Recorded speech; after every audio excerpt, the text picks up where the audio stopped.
Hello and welcome to my channel. Here we learn the lore and stories of Tyria. Today we're taking a look at Saul D'Alessio and his story, so sit back and relax as we dive into his lore.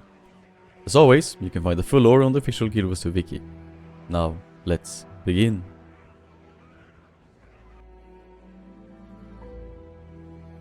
A man with nothing. Saul D'Alessio was not always important. In fact, he lived a very troubled life. He was a gambler and a drunk. One day, he lost a bet that he could not pay back.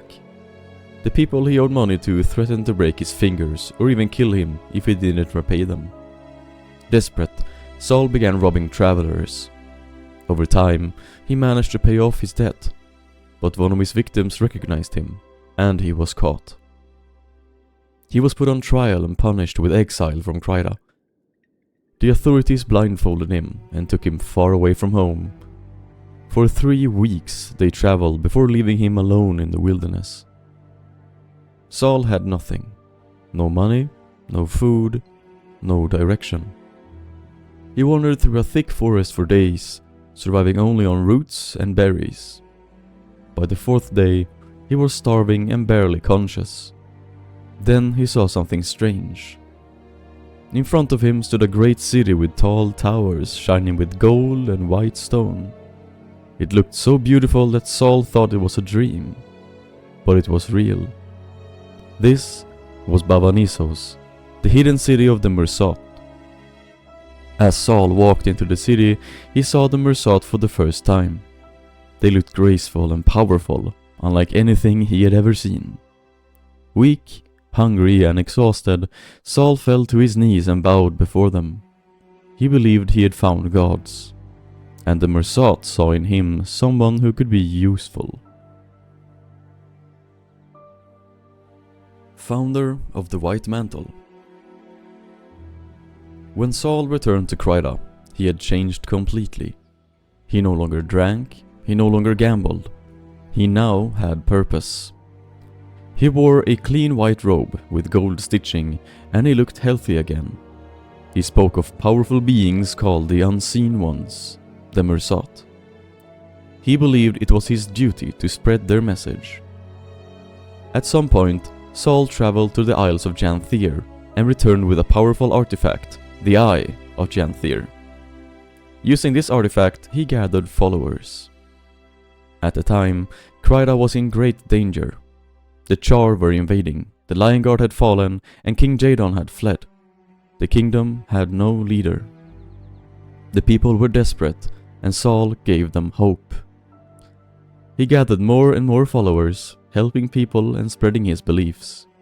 Those who truly believed in him wore white robes like his. This group became known as the White Mantle. Over time, higher-ranking members of the White Mantle used the Eye of Janthier to test people. This test was called the Test of the Chosen, used to find those with magical potential. Saul became not just a leader, but a general. He led his army against the Char and managed to slow them down. Eventually, he made a risky plan. He and a small group of elite fighters would sneak into a Char camp at night and kill their leaders. If successful, the Char would fall into chaos. The plan worked, but the Char quickly fought back, and Saul and his group were surrounded. With no other choice, Saul prayed to the Unseen Ones, and they answered. 3 Mursat appeared: Optimus Caliph, Mercia the Smug, and Lazarus the Dire. With powerful magic, they destroyed the Char and saved Kryta, but there was a cost. After the battle, the Mursat turned on Saul's group. They killed most of his followers, sparing only a few of the most loyal. They did not want to be seen by many. Saul finally understood the truth.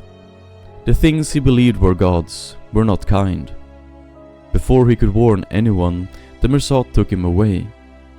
As he disappeared, Saul realized something terrible. He had not truly saved Kryta. He had brought it under the control of something far worse. Legacy and Fall of the White Mantle. After Saul disappeared, the White Mantle told the people of Kryta that he had died a hero. They made him a martyr. A tomb was built for him, and his story was used to inspire others. Meanwhile, the White Mantle changed. They became a religious group that followed the Mersat in secret. The leaders knew the truth, but most members did not. Using the Eye of Janthir, they began selecting people called the Chosen. But these people were not honored, they were sacrificed. The White Mantle brought them to the Bloodstones, where they were killed to help maintain magical seals that protected the Mersat. Eventually, the truth was discovered by the Shining Blade. When the people of Kryta learned what was happening, they turned against the White Mantle. This led to a long civil war. In the end, the White Mantle was defeated and Queen Salma took the throne. The surviving members of the White Mantle fled into hiding, and Saul's name changed. He was no longer seen as a hero. He was remembered as the man who started it all.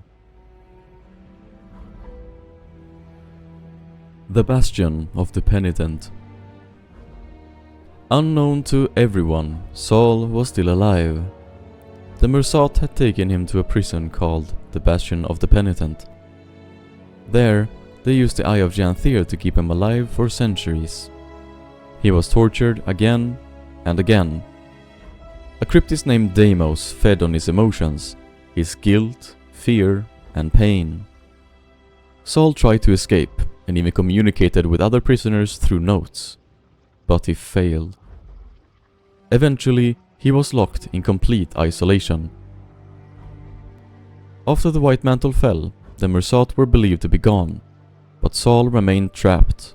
The magic of the eye kept him alive. At one point, a prison riot broke out, but a powerful creature named Samorog killed all the prisoners, and Saul was left as the only survivor. Many years later, a group of adventurers found the Bastion. They discovered Saul still alive, chained and bound to Deimos.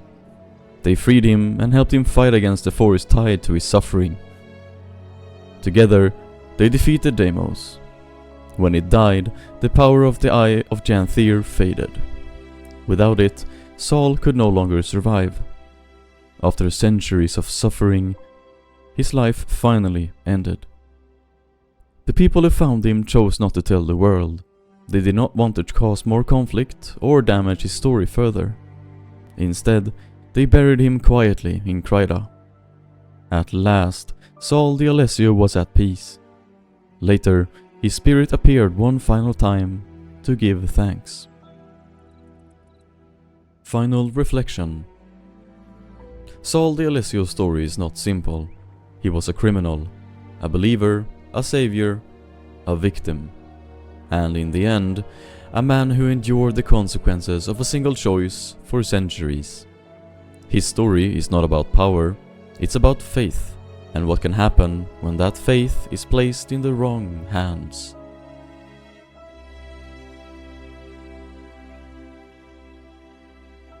This has been the lore and story of Saul D'Alessio.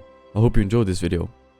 Saul's story is tragic, but also quite interesting, and the White Mantle's origin and their connection to the first game makes the faction rich and deeply rooted in the world, which I like. With that said, thank you for watching this video. Please like and comment something you thought was interesting or something that I missed. Also subscribe to not miss future lore content in this format. Now, take care, and I will see you in the next story. Goodbye.